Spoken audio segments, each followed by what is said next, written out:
Suicídio. Qual é a visão da Torá sobre esse tema tão importante? O que fazer quando sabemos de alguém que está com ideia de tirar a própria vida? E se esse alguém for você? Como agir? O que pensar? Como não se afogar? Assista ao shiur, depois do shiur aproveite para compartilhar e com certeza você vai ajudar alguém. Aproveite para curtir e vamos espalhar mais Torá por aí.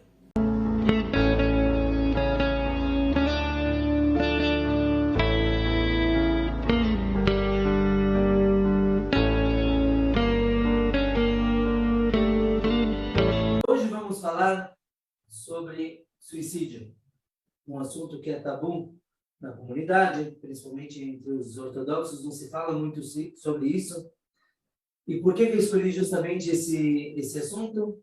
Em primeiro lugar, estamos em setembro, campanha Setembro Amarelo de prevenção ao suicídio, e a gente tem a orientação dos nossos mestres de tentar abraçar o que está acontecendo no mundo, nós também entrarmos na onda. Embora seja o shiur imediatamente antes de Rosh Hashanah, do Ano Novo, eu quis abordar isso porque também tem a ver com o Ano Novo. No dia 25 de Elul, depois de amanhã, é o dia da criação do mundo. Nosso Ano Novo é comemorado no dia da criação do homem, do primeiro homem, Adão e Eva, mas a criação do mundo começou no dia 25. E como estamos falando de salvar pessoas, salvar vidas, consta no Talmud que todo aquele que salva uma única vida é como se tivesse salvo o mundo inteiro.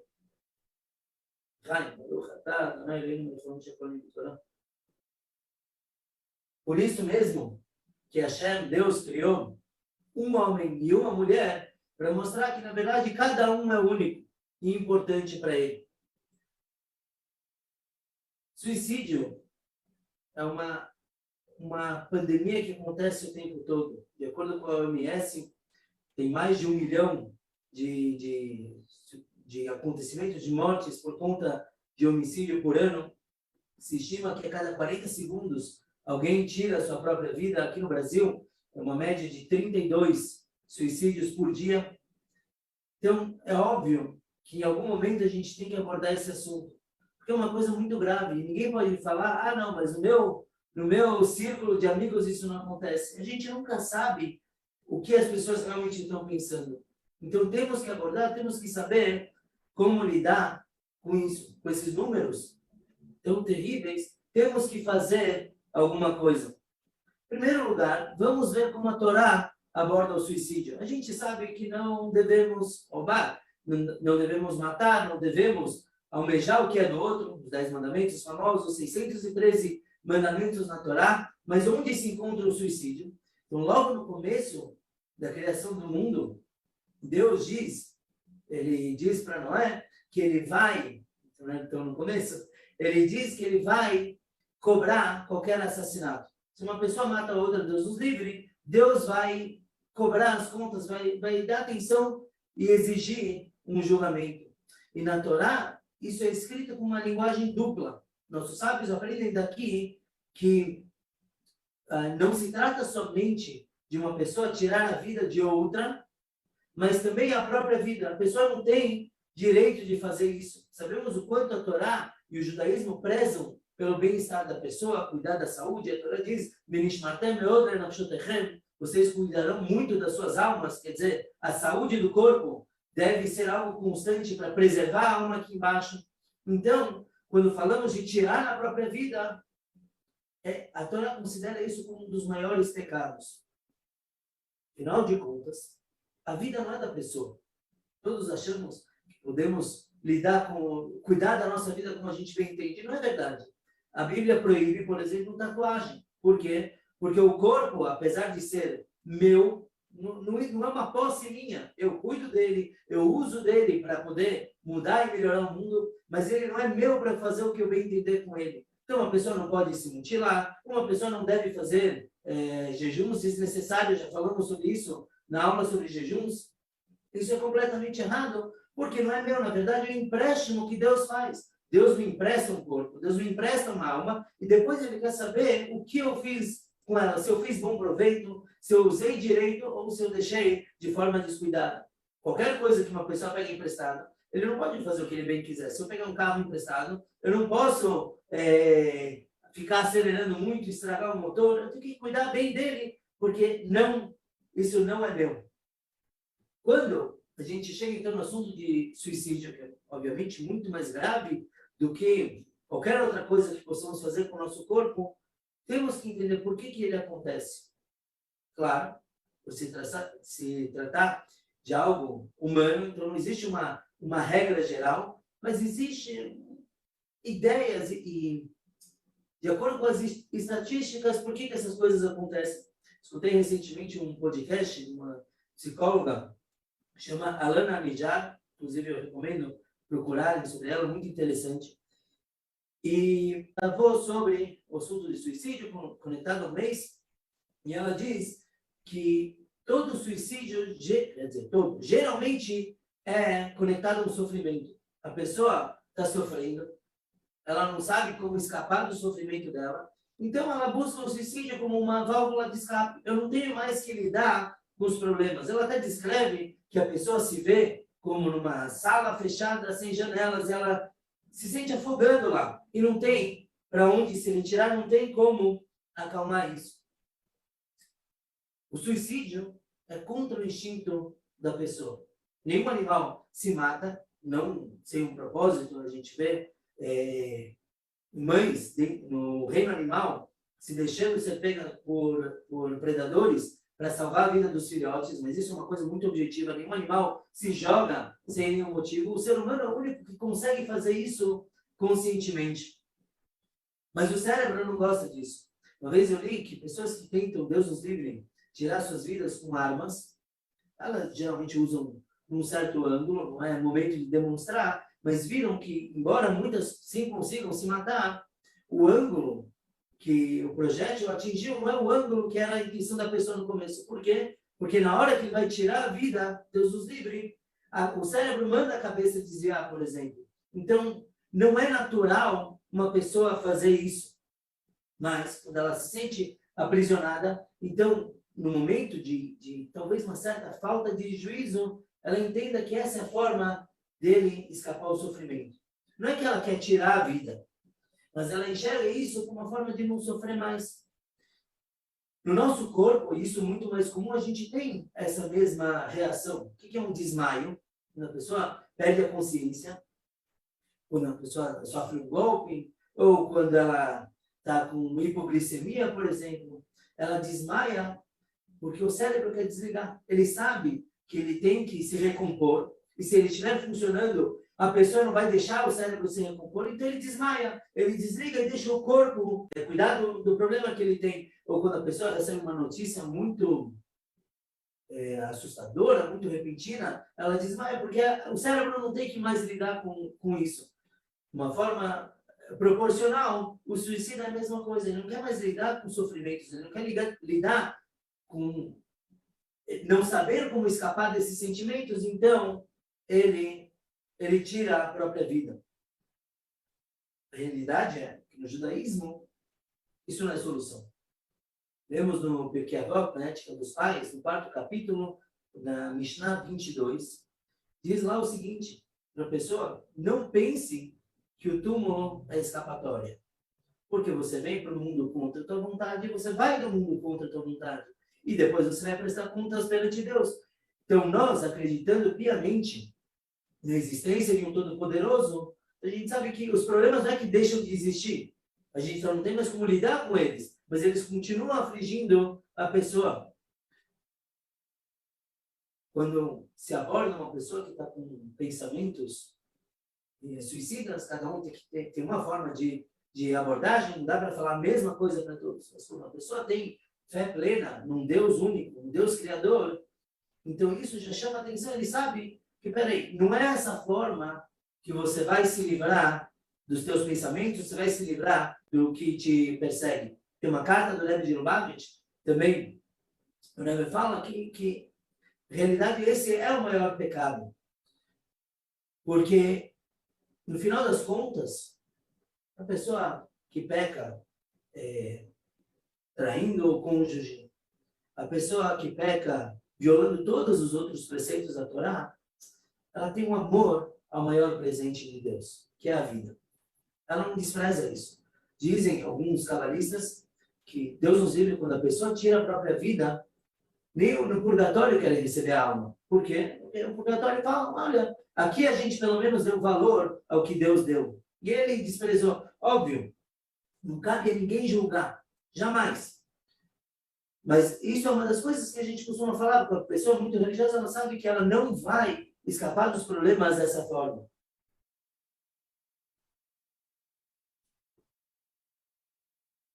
A alma é tão preciosa, a vida é tão querida por Deus, que ela está acima de qualquer outro preceito da Torá.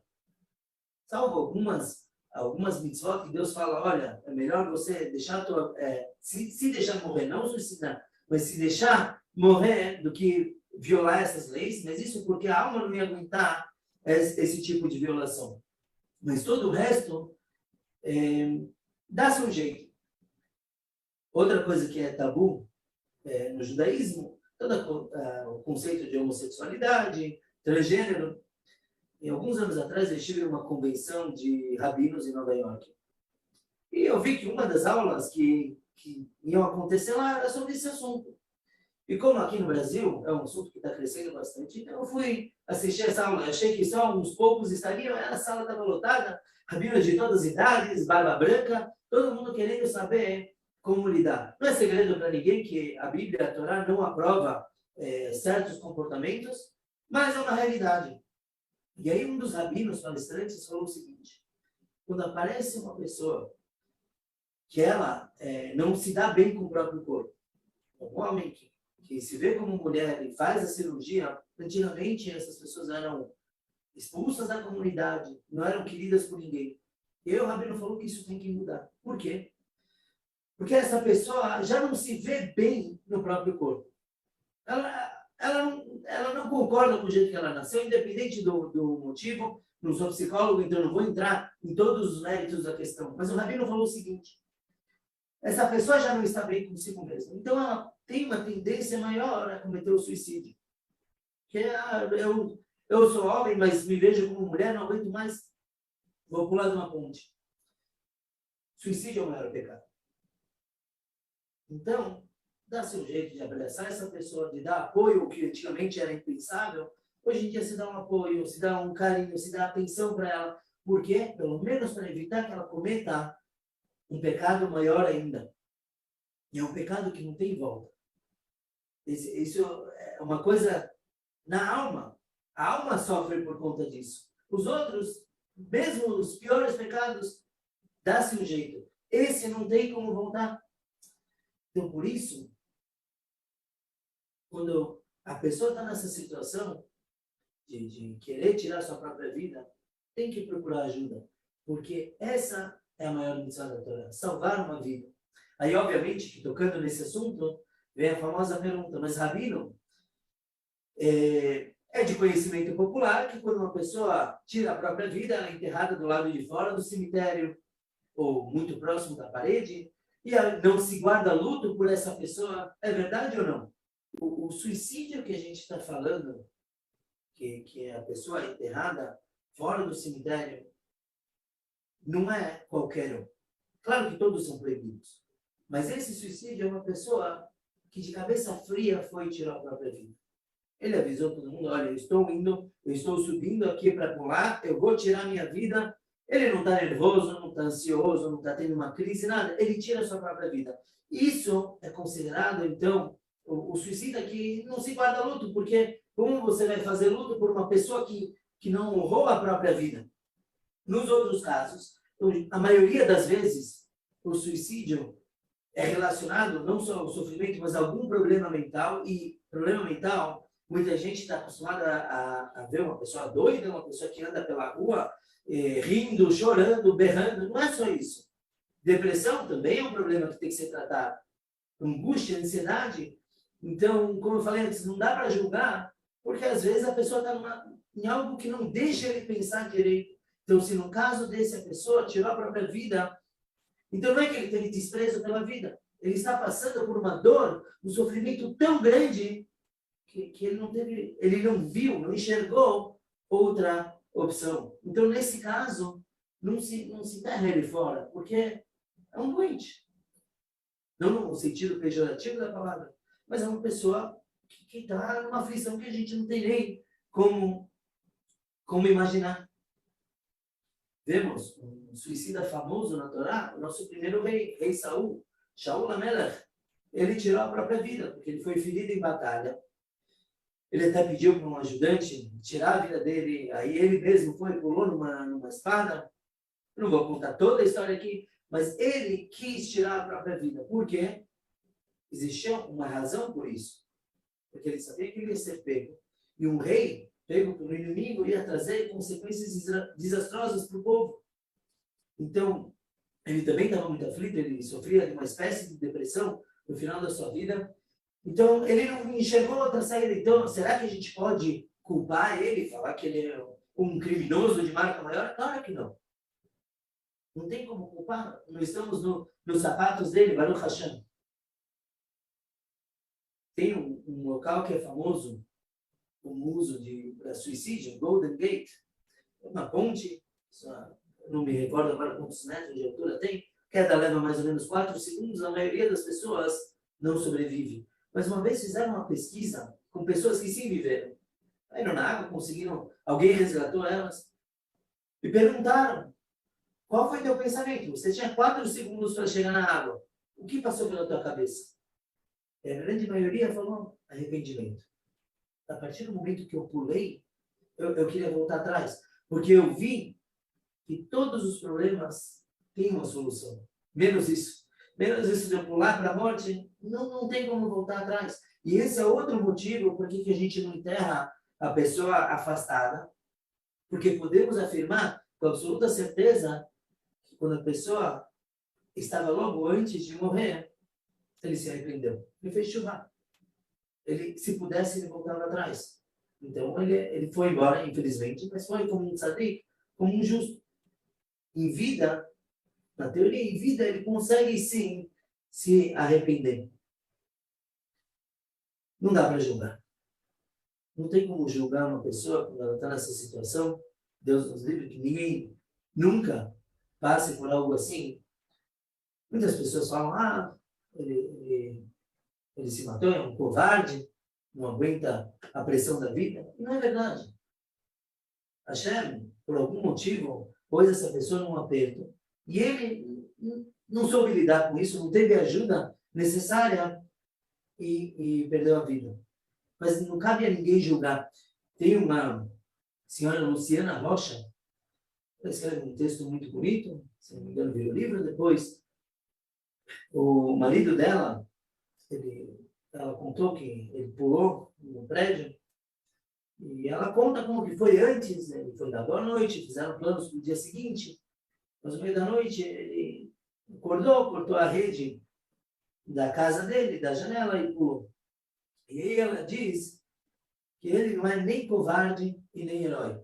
Ele estava sofrendo muito, apesar de ser bipolar, ele não apresentava muitos sinais de ser um suicida, por assim dizer. E o que ele sim apresentava não foi bem percebido, ele não tomava direito os remédios que ele tinha que tomar, e a vida dele acabou. Era a solução que ele achou. E o problema, ela diz, é que era um suicida sorridente, uma pessoa que você nunca vai falar que está correndo risco. Por isso que sempre tem que estar atento, sempre tem que estar disposto a dar um abraço, um ombro para uma pessoa, porque nunca a gente sabe o quanto a gente vai conseguir salvar ela por conta disso. E outro fator interessante, Viktor Frankl, sempre trago ele aqui, o Rebbe incentivou muito que se divulgue a obra dele. Ele analisou no Holocausto que pessoas que sobreviveram àquele terror, a grande maioria eram pessoas que tinham propósito. A pessoa tinha um foco, tinha alguém esperando por ele. Às vezes a pessoa também, quem ele imaginava que estava esperando já faleceu também, já foi assassinado, Deus os livre. Mas a crença de ter algo para fazer depois, um filho, um cônjuge, isso fez a pessoa se manter. Ela tinha um propósito. Um suicida, muitas vezes, já não vê o propósito dele no mundo. Ele acha que já não serve para nada. Eu não sirvo para nada, eu não presto para nada, tudo que eu faço é errado.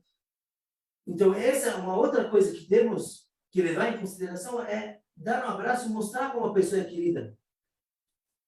Essa psicóloga Lana, ela postou uma lista da Universidade de Washington. São 48 motivos que uma pessoa que esteja com essas ideias equivocadas, ela deve avaliar e encontrar lá motivos para, sim, continuar vivendo. Traz, por exemplo, eu tenho uma responsabilidade, compromisso, ou minha religião não permite, óbvio que eu não vou ler tudo, tenho medo do desconhecido, tem várias razões que nós devemos mostrar para a pessoa que ela, sim, vale a pena ela continuar vivendo. E quem não está passando por isso, tem que mostrar para ela que ela não está sozinha. Ela não é a primeira a passar por esse tipo de problema, e ela tem com quem contar. E essa é a visão da Torá. A visão da Torá é não somente dar apoio, mas mostrar um propósito. Nós não costumamos, o método racídico de lidar com depressão, claro, não estou falando de depressão clínica, não além, que precisa de remédios, etc., mas uma pessoa não se sente bem, ela se sente inútil, a Torá não fala para ela ficar focando nos problemas dela, ou nela mesma. Vai ajudar outra pessoa. Quando você vai e ajuda alguém, você vai ver por que você está aqui. Eu não me sinto bem hoje, levantei, deprê, não estou a fim de continuar a minha vida, vou levar comida para alguém que está precisando, um morador de rua, vou dar uma boa palavra para outra pessoa. Isso me mostra um propósito. Isso me traz vida. A vida não é só alma dentro do corpo, um motor que faz a gente andar. Pelo contrário, a vida é o que a gente causa em todos nós. Então, quando a pessoa está numa situação que ela não consegue se enxergar de verdade, ela deve procurar quem mais ela pode ajudar. Recentemente eu conversei com o doutor, o Rabino Daniel Stein, ele é um hipnólogo, e ele me falou uma coisa muito bonita. Temos a frase no judaísmo, a nossa frase mais forte, Shema Israel, Adonai Eloheinu, Adonai Echad. Escute Israel, Deus é nosso Deus, Deus é um. Nessa frase devemos mentalizar a unicidade de Deus, que existe apenas um Deus. E ele me falou o seguinte, quando a pessoa acha que ela não presta, que ela não serve para nada, ela está violando essa frase. Por quê? Nessa frase que falamos que Deus é um, Deus é o Criador. Ele me criou também para ser um. Eu não sou que nem qualquer outra pessoa. Não existe ninguém igual a mim no mundo. Então, eu sou tão importante, por assim dizer, como Deus. Eu tenho uma missão aqui. Sabemos que Deus se importa com cada um. Deus não cria nada em vão. Então, se você está no mundo, você tem um objetivo, um propósito. Pode ser que nesse momento você não enxergue isso. Pode ser que, por conta dos problemas, a gente acha que, minha missão acabou. Quem falou? Quem decide é Deus, não você. Você é importante no mundo para algo, porque o grande Criador, como alguns chamam, o grande arquiteto do universo, te pôs como uma peça central para o plano dele. Sem você, o mundo não funciona. Certa vez, um jovem, ele tentou tirar a própria vida, então internaram ele, e no hospital costumavam chamar pessoas de religiões, líderes religiosos, para conversar com essas pessoas, com esses pacientes. Então o rabino entrou, foi chamado e entrou para atender esse jovem. O jovem olhou para ele e falou, não, você vai falar o mesmo papo que o outro líder de outra religião falou. Que Deus te ama, Deus te quer. Eu não acredito em nada disso. Ele parou, pensou, falou, pode ser que realmente Deus não te ama. Pode ser. Mas com certeza Deus te quer. Se você está aqui no mundo, é porque você é importante para Ele. Porque você tem algo a fazer ainda. Então, a pessoa está pensando em tirar sua própria vida, saiba que não acabou ainda. Tem alguma coisa te esperando. Você é importante. Quando a pessoa está assim, muitas vezes ela tem vergonha de pedir ajuda. Porque vou falar que eu sou fraco, vão me julgar. Não pode ter vergonha. Baruch Hashem, hoje em dia, existem canais para isso. Tem o CVV, o Centro de Valorização da Vida. Só liga 188 e fala com alguém, um profissional que vai saber atender ele. Pelo menos naquele momento que ele está passando por muita dor, e tendo uma ideia dessas, Eu falei, calma, dá mais alguns minutos, dá mais alguns momentos para conversar com alguém e aí sim ser encaminhado como profissional, alguém que possa ajudar na nossa comunidade. Temos também o projeto Shema, que são voluntários, que são treinados para atender, para conversar. Não precisa, às vezes, esperar. Não, agora eu quero acabar com minha vida, agora eu vou ligar. Um pouco antes também, não custa nada. Se você está passando por algo, vai conversar com alguém. Baruch Hashem, temos muitas pessoas boas no mundo que vão querer te escutar, vão querer te dar um apoio. Não precisa esperar até o último momento. Lembrei agora uma vez que eu trabalhava, quando era adolescente, num restaurante, e uma vez eu fiquei lá batendo papo até 2 horas da manhã, sábado à noite, e aí minha mãe me ligou, bravíssima: cadê você? Por que você não apareceu? Com toda a razão, sem tirar a razão, ela está aqui assistindo o senhor. E aí eu lembro que eu falei o seguinte: mãe, você tem razão. Eu não lembro se eu falei essa parte, mas eu perguntei: por que você não me ligou quando você começou a ficar preocupada? Já está preocupada há 2 horas. Quando a pessoa sente que ela está com problema, vai conversar com alguém, não precisa esperar. E quando ela tem essa atitude, ela pode ver o quão gratificante é tirar um peso de cima dele. Tem uma regra bonita no Talmud: uma pessoa que está presa não consegue se libertar sozinha. Obviamente, falando de um prisioneiro que está na prisão, sem ajuda externa, sem alguém mandar alguma ferramenta para ele ouvirem, tirar ele da prisão, ele não consegue sair sozinho. A mesma coisa nessa situação. Falamos que a pessoa se vê entre 4 paredes, se afogando, ele sozinho não tem como sair. Ele pode usar ajuda, pode chamar alguém, me salve. E as pessoas têm que ficar atentas também para esse tipo de sinal. Se você vê que a pessoa está muito preocupada, muito desesperada, dê uma atenção para ela. Não precisa esperar ela virar estatística no além. Não precisa esperar ela ficar no extremo do desespero. Dá uma mão, dá um abraço. Tinha um rabino chamado Shlomo Carlebach, ele era um músico, ele fez várias canções, e ele tinha um costume muito estranho. Todo mundo que ele encontrava, ele pedia o número de telefone. Naquela época não tinha celular, não tinha WhatsApp, então ele pegava o número fixo da pessoa, anotava no papelzinho, colocava no bolso. E ficava lá. Uma vez, ele pegou o papel de um jovem e perdeu na roupa dele, no paletó. Muitos anos depois, ele encontrou o papelzinho, viu o número e falou: sabe o quê? Eu vou ligar para ele. Nem lembro quem é, mas se o número está comigo, eu vou ligar. Ele ligou para a pessoa, falou: Num, Gusnasto, como vai? Como que você está? Do outro lado da linha, o jovem falou: Rabino, você me salvou. Eu estava com a corda pronta aqui para tirar minha vida. Eu não aguento minha vida, nada. De repente, uma ligação. Você salvou minha vida. Você me deu a atenção que eu queria. Obviamente, ele não falou com essa linguagem, mas esse é o conceito de uma boa palavra. Ir atrás de todo mundo. Fala, cumprimento. A gente nunca sabe o que está passando na vida do outro. Mesmo que ele esteja sorrindo, ele pode estar com uma depressão, alguma coisa muito grave. Fala algo agradável que possa ajudar ele a sair daquilo, mesmo que você não perceba. Ninguém precisa ser herói e ver o resultado das suas ações. Eu fui e salvei 1000 pessoas. Não. Às vezes você salvou, ninguém vai ficar sabendo. Essa é a beleza da coisa.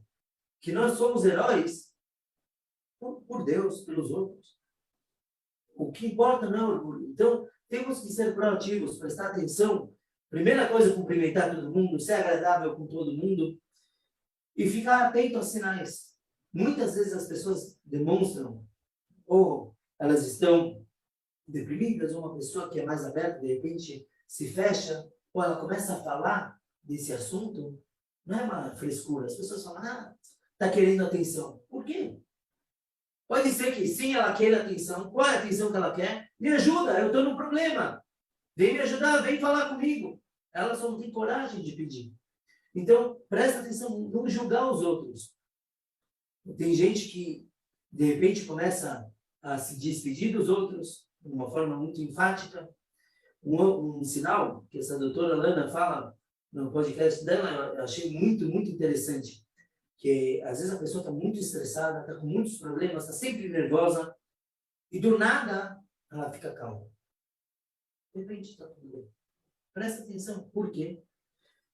Porque pode ser que, embora ele não tenha solucionado os problemas de forma personalizada, cada problema que ele tem, pode ser que na cabeça dele ele já resolveu: eu vou embora do mundo, eu estou livre dos meus problemas. Então, mesmo a calmaria, depois das tsuras, depois dos problemas, também pode indicar. Então, aqueles que estão ao redor têm que ficar de olho, escutar, prestar atenção. Viu que a pessoa teve uma mudança muito extrema, vai conversar com ele, pergunta como ele está.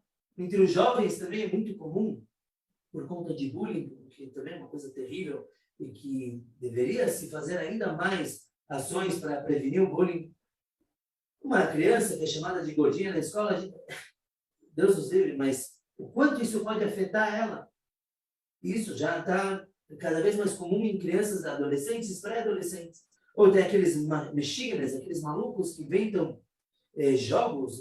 Teve recentemente um Baleia Azul, antes da pandemia ainda, onde o jovem, que não vê muito propósito na vida dele, então ele encontra um jogo da vida real, com desafios e com coisas que ele tem que fazer. Isso parece, aparentemente, dar propósito para ele. Que coisa terrível. No final, terminava com a morte do jovem. Então, isso é uma outra coisa que todos devem prestar atenção, principalmente os adultos mais próximos. O que está acontecendo? Era uma pessoa tão alegre e de repente se fechou? Ou era uma pessoa, tem gente que já é naturalmente mais fechada, mas que muita coisa mudou na vida dele? Tem que ficar com atenção. Tem que ir. Primeiro passo, se não é uma coisa, Deus nos livre, a gente não pega ele quase tentando pular. Primeiro passo, puxa para uma conversa, sozinho, ou algo, dê algo agradável para que essa pessoa possa se ancorar naquilo. Em Israel, tinha um senhor que ele resolveu acabar com a vida dele. Escutei essa história recentemente, que ele teve problemas no trabalho, a vida não está fácil, então ele resolveu tirar a própria vida. Tá bom? No dia que ele tinha tomado essa decisão, a esposa dele, justo de manhã, falou: olha, marido, por favor, passa na yeshiva, na escola onde está nosso filho, e deixa lá para ele um pacote. Entrega uma marmita, alguma coisa assim. Vai lá levar, por favor. Não eram os planos dele. Os planos dele eram sair de casa e acabar com tudo. Mas falou: tá bom, um último favor, não custa nada. De repente até dou um abraço no meu filho, vai ser uma despedida. E ele chegou na yeshiva. As yeshivot, as escolas de Israel, tem algumas que são gigantescas, mais de 1000 alunos. Ele está andando, procura um rabino e fala para o rabino: olha, por favor, eu quero entregar esse pacote para um menino tal. Então o rabino, que não conhecia esse homem, falou: olha, sim, eu entrego, mas o que é? Você é um entregador? Quem é você? O homem respondeu: eu sou o pai dele. Naquela hora, o rabino abriu um sorriso. Você é o pai dele? Uau, teu filho é fenomenal, fantástico, um prodígio. Ele sabe estudar tão bem, ele tem tantos amigos, ele é um cara tão carinhoso. Isso pegou o pai, aquele homem de surpresa. Aquela notícia boa do filho deixou ele sem jeito. Ele falou: puxa, que eu quero tirar minha vida, eu ia tirar minha vida, eu ia deixar meu filho órfão. Eu não tinha pensado nisso até aquele momento. Mas chocou, balançou ele. Quando ele viu isso, ele falou: eu não posso fazer isso com minha família. E desistiu da ideia terrível dele. Uma palavra bem direcionada, uma alegria, um orgulho, às vezes é o suficiente para salvar uma vida. Estamos chegando então no Rosh Hashanah, no Ano Novo, e essa deve ser a nossa decisão. Se temos que tomar uma para termos um bom ano, é sermos mais felizes e alegrarmos mais os outros. Como falamos, o ano que vem é o ano de Raquel, um ano de reunião. Vamos buscar mais reuniões, vamos fazer, congregar, abraçar mais, porque a gente nunca sabe quem estamos salvando. Terminar com uma história achei ela fantástica. Eu já contei, inclusive, na Avdalá, que a gente faz todo sábado à noite, uma vez eu contei. E é uma história que mostra bem como Deus ama cada um. e como a gente nunca sabe o que a gente está fazendo. E agora, Hills, tem um rabino chamado Rav Brisky. Ele contou, escutei dele mesmo a história, que na véspera dos Yamim Noraim, do novo ano, do Rosh Hashanah, Yom Kippur, ele trouxe alguns jovens da Yeshiva para ajudarem. Afinal de contas, é uma época mais agitada, uma época que tem muita coisa acontecendo na sinagoga, então ele trouxe jovens para a comunidade dele, para dar uma força. Então, no Shabbat, esses jovens estão na casa de um dos congregantes, lá tem o almoço de Shabbat, o Lechaim, e aí eles veem pela janela que na casa do lado para um caminhão de mudança. Esse caminhão lá, o nome é da companhia Nice Jewish Boys. Bons meninos judeus. Uma expressão que se usa muito nos Estados Unidos. Nice Jewish Boys. Então, um dos estudantes foi lá fora, viu aqueles caras grandes lá fazendo mudança, todos eles caras de israelenses. Então ele falou, olha, vocês, imagino que são judeus, venham tomar um lechaim com a gente. Para quem não sabe o que é lechaim, é um trago de vodka. Venham com a gente, vem comer a refeição do Shabbat. Eles não souberam recusar, imediatamente foram, sentaram na mesa do vizinho da mudança e estavam aproveitando. De repente, depois de uma meia hora, chega para um outro carro na frente do vizinho. E os jovens da mudança ficaram pálidos, falaram, oi, veio. O nosso patrão chegou aqui e a gente está bebendo aqui na casa vizinha em vez de trabalhar. Então, o sobrinho do rabino, ele pensou rápido, ele levantou, foi até o carro que acabou de chegar, falou assim, de uma forma bem calorosa, welcome, bem-vindo, será que você é judeu? O homem que estava no carro, estava do lado com uma menina de 8 anos, ele falou, sim, sou, e sou até casado, eu sou cantor litúrgico. Aí o sobrinho do rabino falou, vem com a gente tomar um lechaim. Então ele também foi na casa onde tudo estava acontecendo, conheceu o pessoal que ele contratou para fazer a mudança, e já que ele era casado, cantor, então começaram a cantar músicas judaicas, e eles passaram um Shabbat fenomenal. Até o final do Shabbat, eles se levantaram, acabaram o Shabbat e foi tudo bem. No dia seguinte, o rabino recebeu um memo, um bilhete no escritório dele, desse vizinho chamado Jack, falando, olha, Deus te usou como instrumento, Deus trabalhou através de você. O rabino ficou muito curioso. O que quer dizer isso? Ele chamou o Jack para uma conversa, e o Jack falou, olha, sim, por quê? Porque antes de chegar aqui agora, acabei de me mudar, eu perguntei para Deus, falei, Deus, será que eu estou fazendo a coisa certa? E aí eu chego na minha casa nova, veio um jovem de Yeshiva, pergunta, fala, welcome, bem-vindo, você é judeu? Então na hora eu vi que claramente Deus me respondeu. Então esse Jack foi abraçado na comunidade, ele não fazia muito parte, porque ele havia pertencido a uma congregação reformista, então ele não se identificava muito com o Chabad, mas de vez em quando ele participava. E de uma coisa que ele gostava muito de participar eram as aulas do rabino. O rabino ele tem uma série de aulas focando no sofrimento, fé e sofrimento, para explicar o que acontece com o mundo, ou tentar explicar. E numa certa aula, o rabino começou a falar, e aquele Jack estava assistindo toda a aula, começou a chorar. E chorou a aula toda. Quando acabou a aula, o Jack veio, o rabino deu um abraço nele, chorou. E o rabino sentiu que tem alguma coisa aí. Nesse mato tem coelho. Ele chamou o Jack para o escritório dele. O Jack falou, deixa eu te contar um pouquinho da minha vida. Eu era casado. Eu tive 3 filhos. Alguns anos atrás, eu tive um acidente de carro. E dos meus 3 filhos, 2 morreram. Sobrou eu, minha esposa, minha filha, essa de 8 anos, né? E aquilo foi um choque muito grande para mim. Eu comecei a ficar deprimido. Eu não queria mais levantar, não queria trabalhar. Com o tempo, meu trabalho terminou. Meu casamento acabou também, me divorciei. E a coisa foi ficando cada vez mais grave. Eu fiz um tratamento, outro, mas não botava fé, então eu sentia que minha vida já não tinha mais sentido. Até que eu tomei a decisão de acabar com ela. Num certo dia, o dia marcado para a minha morte, eu falei, sabe o quê? Eu quero me despedir da minha filha Megan. Então eu pedi autorização para minha ex-esposa e falei, vou levar a Megan para assistir um filme num shopping.